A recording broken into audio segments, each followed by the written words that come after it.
고등학교 가서 이제 공부해보지도 않았는데 수능 경쟁이 있는지 없는지 알 수 있는 방법이 하나 있다는 거죠. 그 네 가지 검사를 딱 해보면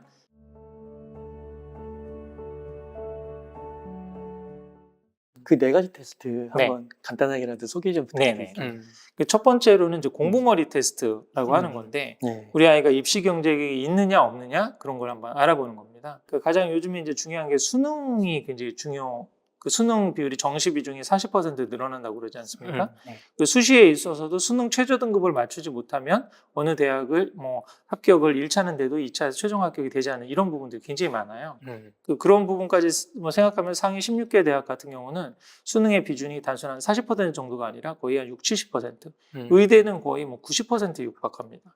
이게 그렇기 때문에 수능을 어느 정도 경쟁력이 있는지가 이 학생의 입시 경쟁력을 알아보는 게 굉장히 중요한 거거든요. 근데 우리 중학교 때 우리 아이가 뭐 고등학교 가서 이제 공부해보지도 않았는데 수능 경쟁이 있는지 없는지 알 수 있는 방법이 하나 있다는 거죠. 고등학교 1학년 3월 모의고사, 네. 3월 수능 모의고사는 중학교 범위에서 나오거든요. 그 선행을 많이 하지 않은 학생도 한번 봐볼 수가 있어요.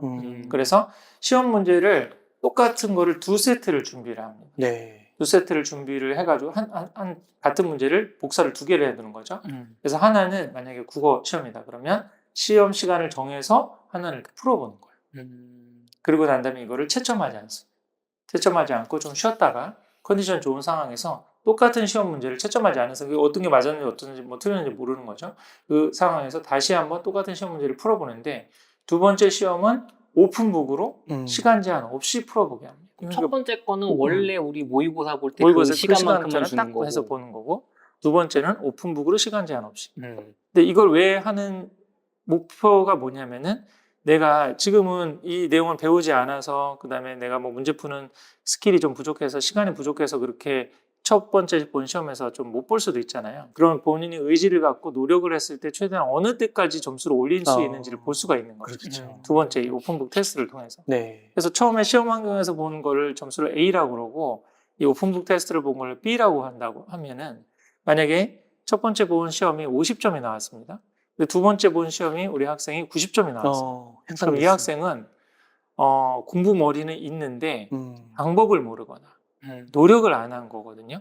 그럼 이 학생이야말로 이제 학군을 바꿔준다든지 아니면은 뭔가 과외를 붙여준다든지 사교육을 시켜주는 게 의미가 있죠. 네. 아니면 그렇게 열심히 3년을 했는데 모자라요? 재수 삼수를 하는 게 의미가 있죠. 시간만 충분하다면, 정확히 풀 수만 있다면 90점까지 내가 올릴 수 있다는 거죠. 근데 어떤 학생은 A 시험지가 50점이 나왔습니다. 근데 B 시험지가 60점이 나왔어요. 그럼 이건 뭘 의미하는 걸까요? 이 학생은 노력이 부족한 게 아니라 공부 그릇 자체가 작은 거예요. 근데 입시에서는 사실은 80점 이하면은 별로 큰 의미가 없어요. 편입 시험을 기준으로 해서 내가 열심히 1년 동안 공부를 해가지고 뭐 40점인 거를 한 50점을 올렸어요. 무슨 의미가 있죠? 최소한 그 대학에 들어가려면 80점 이상을 넘어야 되는데 올림픽 정신으로 입시를 하는 건 아니잖아요. 참가의 의의를 두고 하는 건 아니잖아요. 우리가. 그렇죠. 뭐 열심히 해서 성과를 내야 되는데 벌써 그러면 그래서 제가 편입 학원 강의를 할 때 첫 겨울방학 때 이거를 아이들한테 다 가르쳐 줬거든요. 공부머리 테스트를 해가지고 너가 가려고 하는 대학에 똑같은 시험 문제를 해가지고 하나는 시험 환경에서 하나는 오픈북으로 시간 제한 없이. 그래서 이 오픈북으로 시간 제한 없이 80점 이상 넘는다. 그러면 1년을 한번 입시를 달리는 게 의미가 있죠. 그 60점이 나온다는 거는 그러니까 별로 점수가 향상이 안 된다는 거는 뭐 문제를 이해를 못 한다 뭐 이런 걸까요? 그런 것도 있습니다. 사실 제가 이제 영어 선생님이거든요. 보통 이렇게 저는 많이 얘기하는데 단어를 모르면 시험 문제에서 50점 이상을 넘을 수가 없고 단어를 알더라도 구문에 대한 이해가 없으면 60점 이상을 넘을 수가 없고 단어도 알고 구문을 아는데 배경 지식이 없으면 70점 이상을 넘기가 쉽지가 않습니다. 구글 번역기로 해서 해석을 했어요. 근데 지금 환경 문제나 러시아 우크라이나 사태의 뭐 역사적 배경 뭐 이런 거 나왔는데 그 배경 지식이 없어. 그럼 이거는 소위 말해서 문해력이 안 되는 거죠. 해독은 하는데 이게 도대체 무슨 뜻인지 해석을 제대로 못하게 되는 거잖아요. 그게 이제 70점, 80점 못 넣는 거고 항상 90점 이상 넘는 수능을 하면 1등급 이상 받는 애는 또 무슨 능력이 필요하냐면 출제 의도를 파악하는 능력이 필요합니다. 이 문제를 왜 냈을까? 소위 말해서 킬러 문제라고 하는 고난도 문제라는 게 그런 거거든요. 개념과 원리를 기본으로 해서 이 출제자가 어떤 의도를 갖고 이 문제를 냈겠구나 라고 하는 게 파악이 되면 안정적으로 90점 이상이 나올 수가 있는 거죠. 그러니까 정말 그런 이 오픈북 테스트를 했는데 60점이 안 넘는다라고 하면은 이게 입시의 목표는 그 대학을 가는 거 아니면 뭐 어떤 시험을 합격하는 거 이게 되는 거잖아요. 네. 근데 그게 참 안타까운 거죠. 이게 좀 공무원이 테스트 해가지고 해봤더니 나 1년 열심히 해도 안 될 것 같은데 그럼 난 다른 길을 하지? 라고 하는 선택지가 우리 학생들한테 별로 없는 거예요. 공무원 시험도 마찬가지고 공무원 시험 시작하기 전에 내가 한번 이걸 기출문제를 갖고 공무원의 테스트를 한번 해보고 난 다음에 내가 1, 2년 투자해서 이거 좀 안 될 것 같은데 하면은 빨리 방향선을 하고 딴 걸 해야 되잖아요. 근데 제 제자들 가운데서도 공무원 시험을 몇 번을 떨어지고도 계속 하는 친구들이 있어요. 불러서 물어봤어요. 너 해보다 안 되면은 사회에 나가서 부딪혀보고 정말 여러 가지 이런 일도 해보고 저런 일도 해보고 경험을 하고 여행을 하고 뭐 그렇게 좀 창의적으로 네 진로를 개척할 수도 있잖아. 그렇게 얘기를 했더니 그런 제자들은 대부분 뭐라고 대답을 하냐면 선생님 저는 지난 12년 동안 해본 게 학원 다니고 문제집 풀어본 것밖에 없어요. 제가 그런 생각이 들었죠. 우리 애들이 점점 학원 낭인화가 되는 어렸을 때부터 맨날 학습지, 문제지 그런 거 하니까 다양한 걸 해보지를 못한 거예요. 네. 이것도 해보고 아르바이트도 해보고 그다음에 뭐 이렇게 진짜 다른 부모님 따라가서 어디 뭐 부동산 임장도 해보고 세상에 이런 것도 있구나. 그다음에 주식시장도 가보고 그다음에 뭐 이런 뭐 사회 돌아가는 거 됐을 때 뭐 이게 전 세계가 어떻게 됐을 때 금리가 오르고 내렸을 때 어떻게 되는 이런 부분에 대한 걸 해야 되는데 지금 우리 금융 문맹이라고 그러잖아요. 경제 문맹이라고 우리 지금. 근데 우리 사회 시간에 배우는 게 한계의 효용 체감의 법칙과 수요하고 네. 이게 좀 너무 현실과는 동떨어진 이게 이런 그런 어떤 제대로 된 애들의 그 경제적인 감이라든지 이런 걸 해주지 않고 그냥 이론적인 그런 부분만 사실 배우면서 문제집 푸는 공부만 하다 보니까 사회를 모르고 그 안에서 내가 또 할 수 있는 가능성들이 뭔지를 모르는 현실들이 좀 너무 안타까운 거죠. 와. 근데 이거는 진짜 너무 실용적인 방법 같은데요. 네. 그러니까 그냥 푸는 거랑 오픈북으로 푸는 거랑 그냥 누구나 다 한번 테스트 누구나 해볼 다 해볼 수 있습니다. 그럼 그 책에서는 이런 거를 좀 구체적으로 어떻게 네. 뭐 문제를 다운받을 수 있는지 내가 채점을 하는지 그런 게 좀 자세히 나와 있는 건가요? 네. 우선 가장 기본적으로 학군 고민에서도 그렇지 않습니까? 내가 우리 아이가 좀 최근에도 요즘 그런 상담 굉장히 많이 받는데 뭐 서울에 있는 비학군지 서울도 사실은 이게 대치동, 목동, 중계동 아니면은 굉장히 학군 고민이 많은 데거든요. 강북 쪽에 특히 이제 고민이 많고 그러잖아요. 근데 강북에서 아이가 공부 좀 잘한다. 그러면 이제 어떻게 대치동으로 가야 될지, 목동으로 가야 될지 고민이 되잖아요. 근데 우리 아이가 가서 잘할 수 있을까? 거기 너무 경쟁 치열하고 그러는데 잘 견딜 수 있을까? 그리고 우리 좀 경제적으로도 굉장히 무리를 해서 들어가야 되는데 아이가 뭐 가능성만 있다면 무리를 해서라도 들어가겠죠. 근데 그 가능성이 좀 있는지 없는지 알아볼 수 있는 좋은 방법 중에 하나가 만약에 대치동에 있는 뭐 A 중학교로 배정받아 가고 싶다. 그럼 족보닷컴이라고 하는 기출문제 사이트가 있어요. 그 기출문제 다 있거든요. 그거를 갖고 뭐 지금 초등학교 6학년 정도 되는 학생이 뭐 A 중학교에 국어 문제는 풀어볼 수가 있잖아요. 국어 문제를 다운받아가지고 역시 마찬가지 이 방법으로 하나는 그런 시험 환경에서 하나는 오픈북으로 이렇게 해서 보고 학교 알림이에 들어가면 성취도가 이 시험을 작년에 봐서 몇 %가 지금 A를 받았고 몇 %가 뭐 B를 받았고 이게 지금 다 나오거든요. 그걸 봐서 내가 같은 문제를 시험 문제를 풀었을 때 우리 아이가 가서 최소한 B 이상은 나오겠다 라고 하는 생각이 들면 그 학군지를 가는 게 의미가 있죠. 그러니까 대치동 가기 전에 무작정 가는 것보다 그런 거 한번 해놓고 가면 거기 가서 이사 다 갔는데 거기서 문제가 발생하는 그렇죠. 거기에 대한 비용과 그런 것들을 다 예방할 수가 있겠네요. 그렇죠. 최소한 그런 부분에 준비를 하고 가야 되는데 지금 이제 너무 우리나라 교육적 판단이 심리적인 남들이 다 하니까 안 하면 뭐 안 될 것 같으니까 불안한 그런 거에서 많이 하다 보니까 문제가 생기죠. 그러니까 그게 이제 제가 말씀드린 첫 번째 공무원의 테스트. 근데 두 번째는 다중지능 검사라고 하는 게 있는데 하워드 가드너의 다중지능이라는 게 있거든요. 그래서 그 다중지능 검사를 보면 또 수능 경쟁력도 좀 알 수가 있어요. 그래서 언어 능력하고 수리 능력하고 그다음 공간 지각 능력, 특히 수학 같은 경우는 공간 지각 능력이나 수리 능력이 조금 그 상위권 점수로 나오지가 않으면 수능에서 1, 2등급 이상을 높이기가 쉽지 않다고 판단할 수가 있거든요. 수능 경쟁력도 좀 알아볼 수도 있고 아니면 본인의 강점 지능이 뭔지도 알아볼 수 있고 그래서 우리 아이가 최소한 언어, 수리, 공간 지각이 상위 점수가 나와야 문제집 푸는 공부에 경쟁력이 있다는 거거든요. 근데 지금 손재능이라든지 아니면 뭐 사회 인간관계라든지 자연친화 이런 부분이 높다. 그러면 이제 공부 말고 아까 이제 문제집 푸는 공부 많은 거죠. 문제집 푸는 공부 말고 다른 어떤 진로를 찾아주는 게 좀 나을 수가 있고 세 번째로는 요즘 이제 입시에서 굉장히 중요한 게 멘탈이거든요.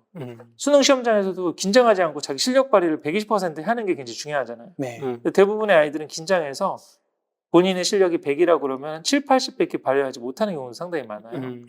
그런 부분이 되는지 또 어느 정도 멘탈이 있는지를 알아볼 수 있는 거는 회복 탄력성 검사. 우리 네. 김주환 교수님이 만든 그 KRQ53이라고 하는 한국형 회복 탄력성 검사를 해보면 우리 아이들의 지금 좀 멘탈이라든지 마음 근력이라든지 그런 게 어떤 건지 알 수 있고 네 번째가 디스크 검사라고 요즘 이제 MBTI가 굉장히 좀 유행인데 네. 저는 디스크가 훨씬 더 간결하면서도 진로 적성이나 아니면 학습 성향을 알아보는데 좋은 도구라고 생각하거든요. 네. 그 네 가지 검사를 딱 해보면 아 우리 아이가 이 입시적으로 경쟁력이 있는지 아니면 다른 좀 더 강점을 길러야 되고 근데 이렇게도 할 수 있죠. 그럼 애매한 애는 어떻게 하냐고. 팍팍 치고 나오면은 그럼 과감하게 아 문제집 푸는 공부 아니다. 우리는 이거다. 뭐 왜가 뭐 손흥민처럼 축구를 잘해. 네. 아니면 무슨 뭐 그 K-팝 스타에 나오는 친구처럼 노래를 잘하고 뭐 이러면은 확 밀어주겠는데 대부분의 아이들은 다 평범한 아이들이잖아요. 재능을 다 치고 나오는 아이들은 아니기 때문에 그런 학생들 같은 경우는 이제 제가 권하는 전략은 사교육비를 줄여서 네. 차라리 그 아이 이름 앞으로 적금을 들어두든지 뭐 이렇게 해서 아이가 나중에 정말 공부하고 싶은 게 생겼거나 아니면 사회에서 뭔가 하고 싶은 일이 있을 때 목돈을 한번 마련해주는. 지금 우리나라 2022학년도 사교육비 총액이 26조입니다. 네. 사상 최대거든요. 아이들은 사상 최대예요? 사상 최대입니다. 계속 늘어요. 왜 그러냐면 아이들이 하나둘밖에 없으니까 올인하는 거죠. 와. 만약에 저희 세대만 해도 사실은 뭐 집안에 아이들이 뭐 5, 8 있고 그러면 다 대학을 못 보내는 저 이전 세대만 해도 대학 진학률이 한 30% 미만이고 그랬거든요. 그 집안에서 공부 제일 잘하는 친구한테만 이제 몰아주는 거죠. 그리고 그 친구가 이제 잘 돼가지고 나머지 동생들이라든지 뭐 이렇게 부양하는 이런 시스템이었잖아요. 근데 지금 이제 애들이 하나둘밖에 없으니까 거의 다 그냥 영어 유치원서부터 시작해가지고 사교육 뭐 다 올인하는 이제 상황으로 가다 보니까 사교육비가 지금 26조거든요. 웬만한 학군지에 가서 자 초등학교 때부터 안 시킨다 하는 것도 뭡니까? 태권도 학원 보내고 미술학원 보내고 그다음에 영어학원 하나 보내고 화상영어 하나 하고 뭐 이러면 학군지에서 그냥 초등학교 때 그냥 하다 보면 100만 원 이상 넘어갑니다. 근데 만약에 중고등학교 갔어요. 애가 공부 잘하면 잘할수록 사교육비가 더 듭니다. 특목 자사고 가야지 뭐 준비해야지. 고등학교만 하나 생각해 보세요. 국영수 기본 학원을 다닌다고 생각하면 하나에 뭐 한 2, 30만 원 하잖아요. 국영수나 아니면 탐구 과목 하나 내신 과목 하나 뭐 이렇게 한다고 그래도 기본이 인지로 한 100만 원 이상 나가요. 요즘 애들이 다 동영상을 다 본답니다. 일타 강사 선생님을 보지 않으면 불안하대요. 근데 그 동영상 강의라는 게 잘게 쪼개져 있습니다. 성공하신 일타 강사 선생님들이 뭐 굉장히 수입이 몇백억대 된다고 막 그러잖아요. 강사 수입뿐만 아니라 교재 수입이 엄청납니다. 수학 하나를 뭐 한다 그러면 뭐 그런 공통 수학이다. 그럼 공통 수학 전 과목을 풀캐치를 하는 게 아니에요. 그걸 다 쪼개놔가지고 쪼개고 그 강의를 이렇게 듣게 하고 그 교재가 또 따로 다 있습니다. 교재비가 더 비싸. 네. 그리고 또 일타 강사 선생님 나는 근데 이 선생님 일타 선생님을 안 맞아가지고 다른 선생님을 듣는데 불안하잖아요. 지금 공부 잘하는 애들 이것도 듣는다고 그러니까 그것도 이렇게 하다 보면 동영상 강의만 해도 하다 보면은 거의 한 뭐 7, 80만 원 나갑니다. 그 스터디 카페 뭐 하고 그다음에 컨설팅도 받아야지 뭐 하지 그러면은 고등학교 정도의 학군지에 가서 안 쓴다 해도 월 200 정도는 들어가거든요. 네. 애 하나당. 만약에 안 쓴다 안 쓴 게 200만 원. 네. 그러면 중고등을 웬만한 학군지에서는 중고등 사교육비가 거의 한 1억에 육박하는 경우 상당히 많거든요. 그럼 제 얘기가 그건 거죠. 아까 공무원 리테스트에서 입시 경쟁력이 있어. 그럼 1억도 아깝지 않아요. 만약에 사실은 뭐 미국이나 일본 같은 데서 의대를 가거나 로스쿨을 가려면 우리 비용보다 거의 한 4, 5배는 더 듭니다. 우리나라가 사실 공부 잘 되는 학생들한테는 굉장히 저렴한데요. 예를 들어서 아이가 나는 파일럿이 되고 싶어. 근데 얘가 국영수를 잘하고 몸이 튼튼해요. 공군사관학교를 가면 되겠죠. 학비는 얼마인가요? 무료. 빵. 그다음에 끝나고 난 다음에 남학생은 군대 해결되죠. 그다음에 근무하고 나면 월급 다 나오죠. 그리고 한 뭐 예편 뭐 몇 년 근무하고 난데 예편하면은 민항기 비장으로 갈 수 있는 그런 비행 시간이라든지 다 갖춰지죠. 근데 애가 국영수를 못 하는데 나중에 파일럿이 하고 싶대. 그러면 미국이나 아니면 호주 같은 데 비행학교를 보내야 됩니다. 거기 영어 배우고 비행기 기름값 자기가 넣어가면서 그 항공시간 채우고 그러려면 거의 1억이 넘는 돈이 들어가는 거죠. 그러니까 입시라고 하는 게 참 잔혹하고 그렇게 좀 잘 못하는 친구들한테 너무 사실은 힘든 그런 과정인데 국영수가 되는 학생들한테는 우리 선진국 레벨에서는 굉장히 저렴하게 전문직이나 뭐 이런 걸 할 수 있는 그런 좀 또 다른 면도 사실 있거든요. 그래서 공부가 되는 친구들이라면 뭐 1억도 아깝지 않아. 어차피 네가 공부를 해가지고 그걸 바탕으로 해서 전문직을 가질 수 있고 자기가 할 수 있는 더 뭐 경제적으로 이득을 얻을 수 있는 길을 갈 수 있으면 괜찮은데 근데 아까 공무원 테스트인데 아니야. 영 애매하고 힘든 상황인데도 1억을 거기다 쏟아놓을 필요는 없다고 저는 보는 거죠. 너무나 합리적인 판단이잖아요. 그럼 그 돈을 모아서 아이 이름 앞으로 진짜 적금을 들어놓고 아니면 나중에 아이가 늦게 막 동기부여가 될 수도 있잖아요. 사회생활 해보다 보니까 나 이거 진짜 하고 싶고 유학을 가보고 싶고 뭘 더 공부하고 싶고 그럼 그때 한번 돈 걱정 없이 제 책에도 그런 이제 사례들 많이 좀 적어놨는데 예를 들어서 이 친구가 뭐 갑자기 철학을 공부하고 싶다고 그래요. 근데 지금 어렸을 때부터 계속 영어 유치원도 뭐 해가지고 얘한테 그냥 몇 억을 쏟아부었는데도 인서울에 있는 대학에 철학과도 갈 수 없는 실력이 됐는데 나중에 그냥 사회생활하고 들어가서 철학을 하고 싶다고 그러는데 아까 제가 말씀드린 대로 한 1억 원 정도를 얘가 공부가 애매하니까 세이브 해놨어요. 그러면은 우선 독일어를 공부해서 독일 유학을 가면 됩니다. 철학은 또 독일이 최고잖아요. 독일은 학비가 거의 없는 거 아시죠? 배우고자 하는 사람들한테는 다 열려 있습니다. 독일어만 자기가 하고 근성만 좋으면 되는 거죠. 그리고 거기 생활비만 되면 되는데 그 1억 정도 되고 독일 가서 근데 입학은 쉬워도 졸업이 힘들 수도 있잖아요. 대학원 가도 몇 년을 뭐 10년을 공부해야 될 수 있고 근데 학비는 다 거의 대부분 무료에 가까우니까 생활비만 본인이 저기하면 되거든요. 그럼 한 1억 정도 있으면은 독일에서 생활비를 한 7, 8년은 할 수는 있잖아요. 그럼 이렇게 이제 뭔가 나중에 뭔가 생겼을 때 해보고 싶다 그랬을 때 그래 너는 이거를 한번 그동안 모아뒀던 네 이름 앞으로 모아뒀던 목돈으로 해볼 수도 있고 그것도 애매하다. 나는 뭐 사업을 하고 싶다 투자를 하고 싶다 그러면 그때 이 종잣돈으로 해. 네가 아르바이트해서 그냥 푼돈 모아가지고 언제 뭐 그렇게 하는 것보다 이런 식으로 좀 지혜롭게 해줄 수도 있고 지금 대부분의 우리 30, 40대 학부모님들은 다 대학 나오신 분들도 많고 본인이 또 대학 나오고도 제대로 취업 안 된다는 걸 경험한 세대들이잖아요. 다 IMF 이후 세대들 같은 경우는. 근데 왜 본인도 실패했던 그런 효용성이 떨어지는 4년제 대학에 목을 매는 그거를 우리 애들한테도 계속 그렇게 하는지가 저는 이성적으로 조금 안타까웠던 거죠. 이게 너무 제 공감이 되는 게 지금 그러니까 우리 아이가 입시 공부에 맞냐 그거를 사전에 예방하기 위해서 뭐 비용을 줄이기 위해서 4가지 테스트를 하는 거잖아요. 공부머리 테스트, 다중지능, 회복 탄력성, 디스크 검사. 근데 이게 저도 이제 벌써 자녀가 어린데 벌써부터 이제 주변에서 막 영어 유치원 몇백만 원짜리 다니고 이러면 아내랑 이렇게 얘기하다가 싸울 때가 있어요. 그러니까 이게 되게 위험한 것 같아요.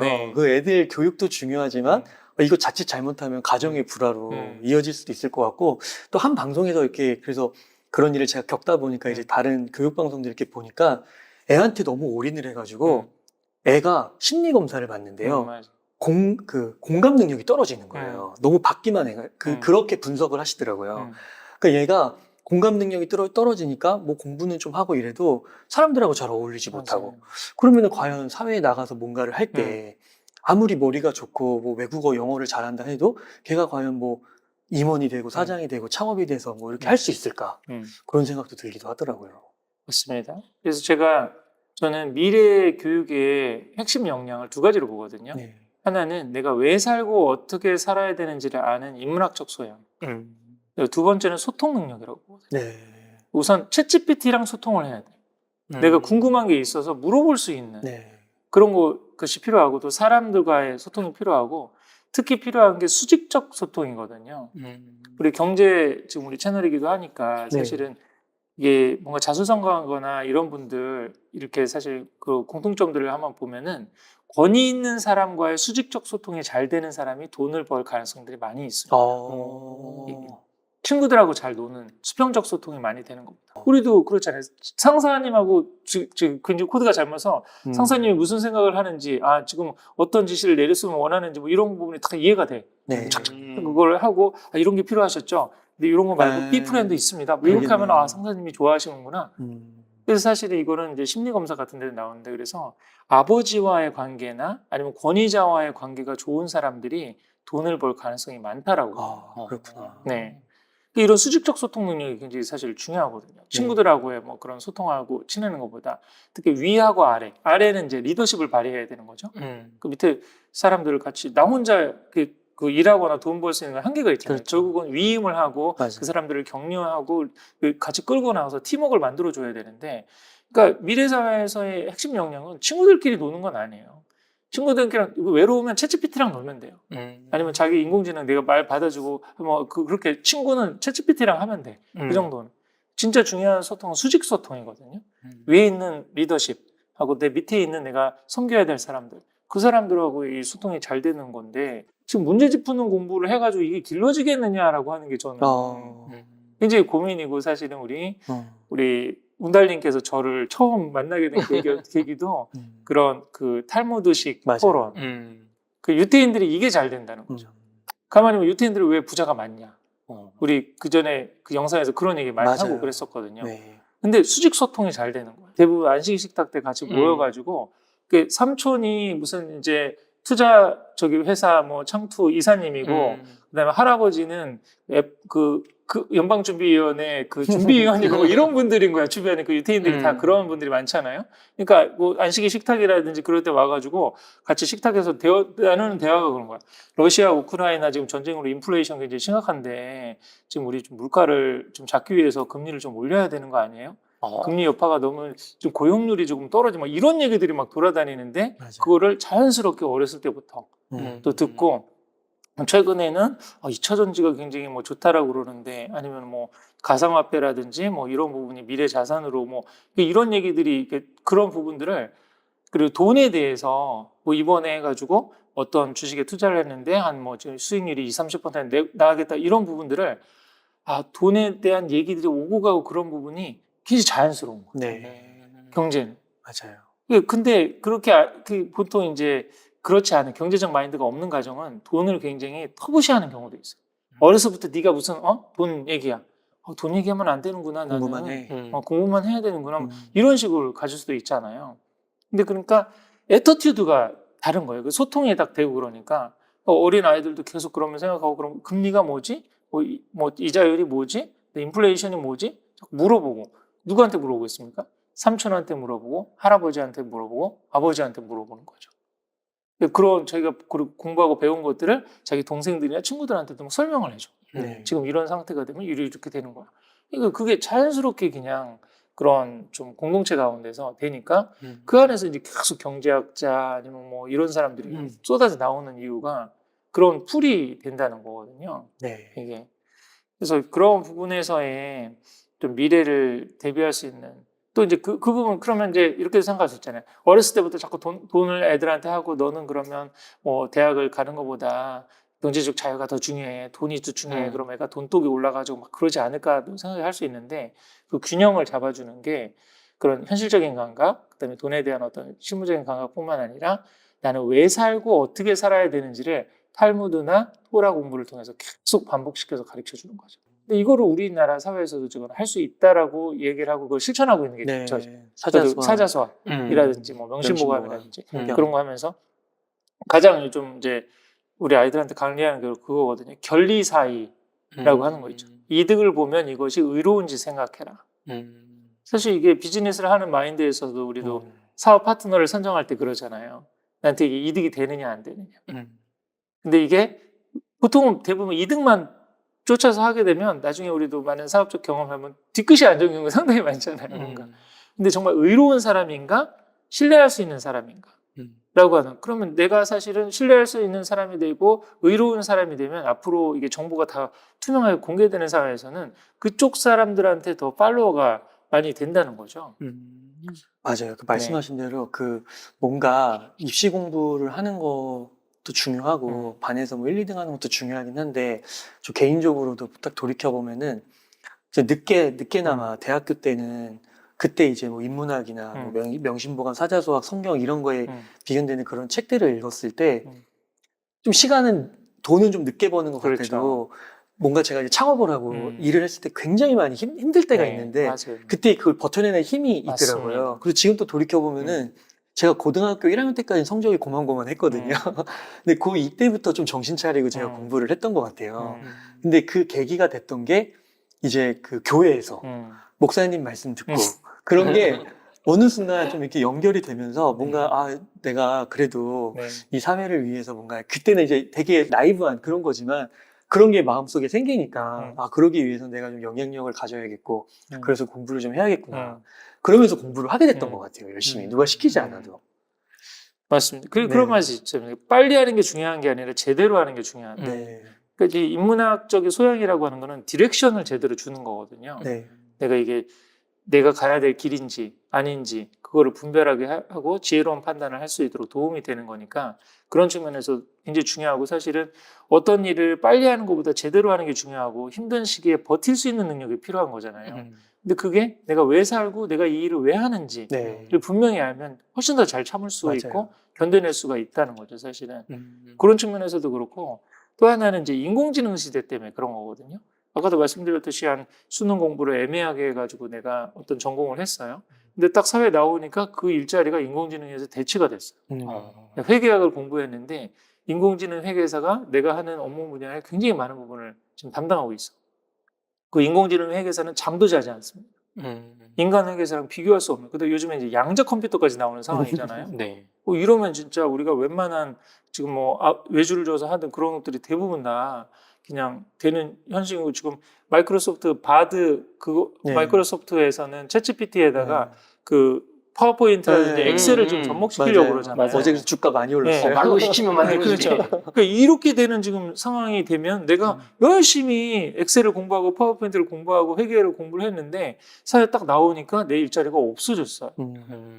그랬을 때 인문학적 소양이 되고 내가 왜 살고 어떻게 살고 내 강점이 뭔지 알고 있는 아이는 이 일이 없어졌네?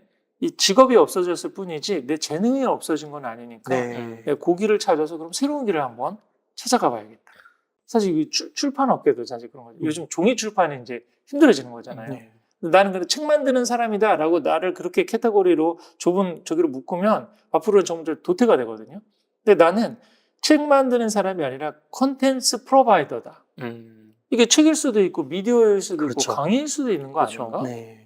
그럼 그거를 내가 같이 제공하는 사람이 되는데 옛날에는 종이라고 하는 그 기반으로 해서 가는 시대가 있었는데 그 시대가 저물고 대부분의 요즘 학습을 다 이렇게 뭐 영상을 통해서 한다든지 아니면 챗GPT 나오면 서로 대화를 통해서 한다든지 뭐 이렇게 지금 되는 사회고 그다음 강의를 더 듣는 게 중요하고 그 안에서 이제 뭐 관계성이라든지 아니면 관리를 해준다든지 뭐 멘토링이 된다든지 이런 부분에 1대1 접촉할 수 있는 그런 부분들을 저기 하는 거지. 종이를 책 한 권 던져주고 네가 알아서 공부해라 이런 시대는 좀 끝나는 거니까 시대적 조류에 맞게 나는 지금 컨텐츠 프로바이더로 나를 포지셔닝 해가지고 하면 출판 업계는 없어질 수 있지만 이 분야는 살아남는 거죠. 그 이런 창의적 시도를 하려면 문제집 푸는 공부를 오지선다 이걸 열심히 해야 되겠습니까? 아니면은 진짜 인문학지혜 독서나 탈무드식 토론을 해가지고 진짜 질문하는 능력, 사고하는 능력을 기르고 창의적인 문제 해결을 늘리는 게 미래의 핵심 능력일까?